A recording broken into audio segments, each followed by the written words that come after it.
Larry Summers, a Harvard professor and the school's former president, is resigning from the university because of his ties to Jeffrey Epstein. The resignation, which will officially take effect at the end of this academic year, was first confirmed by Harvard's student newspaper, the Harvard Crimson. Their article reads in part, Summers' standing began to collapse after a cache of emails disclosed in November revealed details of a long-standing personal relationship between Summers and convicted sex offender Jeffrey Epstein.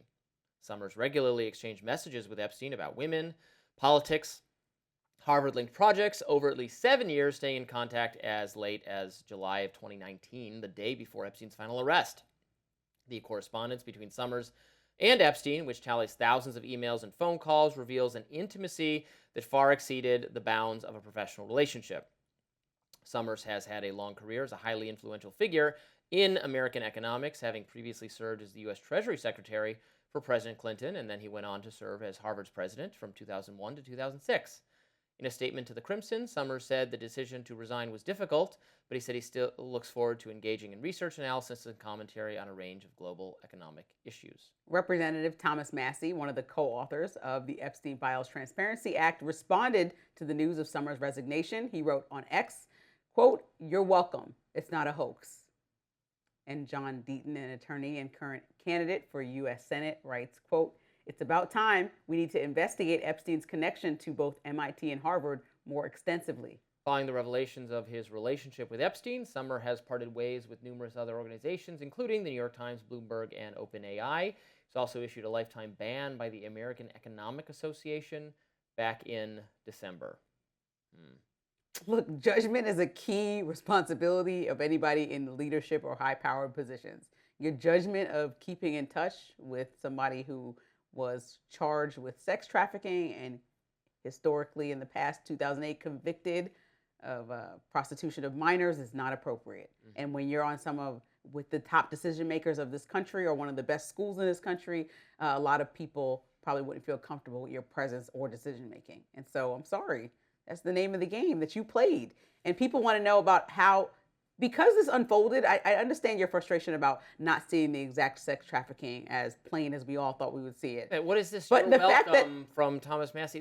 But this is not what the files were supposed to show. Hopefully we already knew about this relationship. Right. So hopefully we'll encourage people to see, well, what happened at Harvard or MIT? How many favors were done in exchange because Epstein was holding something over his head, perhaps? I mean, what favors were done with Epstein? Epstein, he does a favor for you and then he holds it over your head. So what is Larry Summers' exchange with Epstein that he held over his head? Let's find out more about it. Nothing is wrong with asking these questions. I mean, you and I talked about in the same day, there's nothing wrong with people asking questions that are promoted by people like RFK that are bringing confusion to the equation. But they ask questions about vaccines and links to autism, and people on the right will admire that. They're asking the questions and bringing these new conversations forward. So why can't we, within a sex trafficking investigation, also ask questions about relationships that may be unsavory and lead us to more details about what exactly Epstein was doing with a variety of high-power people that might have affected our politics, our livelihoods, people attending universities or not? You know, like, we can ask all these questions. What is wrong with that, or so wrong with that? Because it's private correspondence between people that has nothing to do with anything. I mean, it's not. I don't think the government should just. Especially, we're about to be we're increasingly entering a mass surveillance state.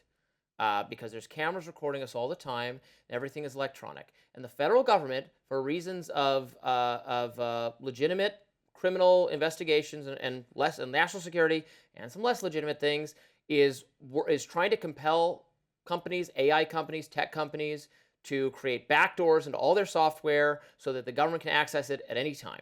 And we're saying that the reason to do that is for law enforcement and national security. Okay, fine. But now you're telling me that anytime the public thinks we have some questions about somebody, the government is now, which will now have access to all of our emails and all of our files and videos of us at all times, is going to be compelled by Congress to release millions of images and videos and documents and emails on any American citizen in a private context, not just the government. They're investigating some criminal matter, so they'll also look at these things they have and then keep it to themselves. But they're going to blast it to everyone in the world Doesn't that seem worrisome? Well, I Don't think you have any concern about that? I think people are not contemplating this brave new world we are stepping into, where because the public being, in this case, understandably not satisfied with how law enforcement handled a matter. But consider the power the government will have to subject all of us to embarrassment and harassment because of the information they have on us because of technology. They're going to have that information. There's no way around it. But we don't have to blast it out to everyone.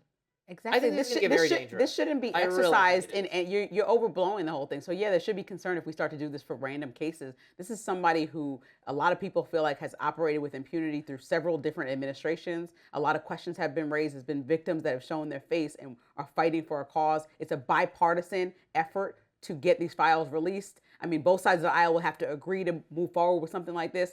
And now we're deep in this and passed a law where we want all the information. And so I don't think that this is going to be replicated too often, Robbie. But that's why I keep harping on, I disagree. And this is why I keep harping on the reason for doing it. Because the reason for doing this was a pretty dramatic and unusual one, which was that we were told, and this is why it was voted on, was that powerful people in our society had abused children and gotten away with it, that Epstein was the only one who went down for this. And it was even suggested that he might have been killed in prison to cover up the other information. The government had not acted on information it had that other people were involved in the sex crimes against children. Powerful people. And that is an unusual and dramatic circumstance, a highly dramatic accusation. And so that's why we did it. So that's why it matters that that accusation has not been borne out in the slightest. Right, and when we get to the And full that's why I release, keep saying that. when we get to the end of the Because road here, which will be the full release of all files, Massey's saying then this you can put it to bed. But I think through the release of the files, we learn, for example, like you said, his death seems like there might be some fog there about what actually happened, even though we've heard adamantly that he committed suicide. However, now in these files, we saw that there was an orange, which usually looks like another prisoner, figure in one of the videos that was not earlier released, that was reported by CBS. So, okay, but this is happening. You don't know any of that, but if you read the files, this is important. So why would somebody want Epstein dead? Somebody powerful, why would that? These are questions that are real. Why can't people ask these questions? Massey is taking this as a victory that he's getting people like Larry Summers to resign or get fired for association with Epstein. He's saying that is a victory and a vindication of blasting out these documents. That is what I'm saying worries me, because if the reason for this kind of disclosure is to embarrass people we don't like, who maybe did legitimately embarrassing things, that is a much lower bar to doing government basically spying on us and then in some ways blackmailing all of us. The government having information and saying we can humiliate anyone in the society or destroy their reputation to get them fired. I mean, information release. Worried about cancel culture 5 news cycles ago? Information release should not humiliate you unless you do humiliating things. That's just not true at all. What do you mean? I mean, like, it's one thing, I said something rude, right? Cancel culture won't really allow people to just completely go away because they made a mistake. We just went through you kept in touch 5 years where people who said sexist or racist or homophobic things when they were 15 were resulting in them getting fired in their adulthood or thrown out of college. The fervor from like 2018 to 2022 on that was crazy, and was people digging up old tweets or texts between people that would get leaked. What I'm saying is the government will have all of this information soon, and is supposed to hang on to that, and you're creating a new norm where that information can be released to the public upon request of Congress, and then what, we won't do anything with the finding out that you said a nasty. I'm not going to connect your doomsday scenario to what's happening right now. I'm sorry, I don't feel bad for people that kept in touch with Jeffrey Epstein for a decade after he was accused of prostitution of minors. You think if all texts you sent were posted on social media tomorrow, you would have no reason to feel embarrassment about anything? I certainly didn't keep in touch with I didn't keep in touch with the alleged sex trafficker, right? So I don't think that, sure, embarrassing, fine, but keep in touch with the sex trafficker, lose my job? No. I'm sorry.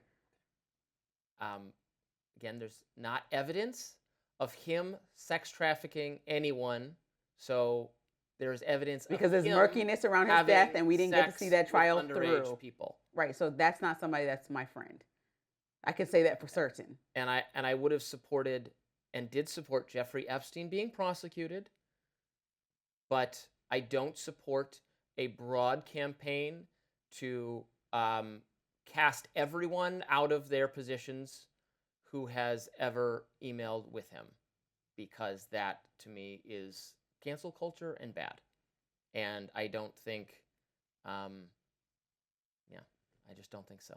I guess I'm an outlier on this. I think you don't see any. This isn't a pitchforks. I could see, but I think that we're gonna situation here. We have to start with doing the actual following the law and releasing the rest of the files. If we put this to bed after 2.5 more million files are released, and there's nothing else coming from Ro Khanna and Thomas Massey, what do you want me to do with it? Do we apply this to anyone else? No, it's a law, Robbie. We need to apply the law. I'm going to assume you voted for Hillary Clinton for president. Hillary Clinton is an associate of Bill Clinton, and Bill Clinton is a rapist. Bill Clinton is a rapist. Bill Clinton is guilty of things that are just as, if not, in fact, they are more. They are more depraved because they were coercive. He actually raped someone.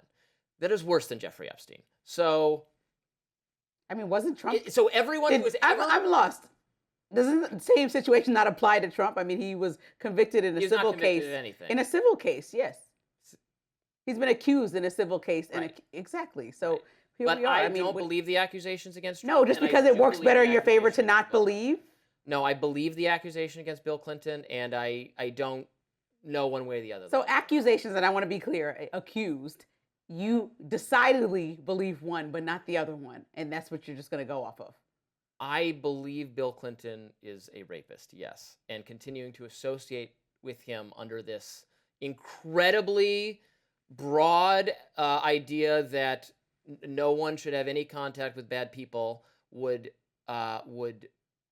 should fall on him greater than it would on someone. I think sticking by him or running cover for him or being an associate of his is probably a greater moral failing for his wife. Having an email every now and then for a wife, you want her to make a decision. That's what I'm saying is I don't really care about this either way. I'm not actually casting moral judgment on people for doing this because life is complicated and it's messy and whatever.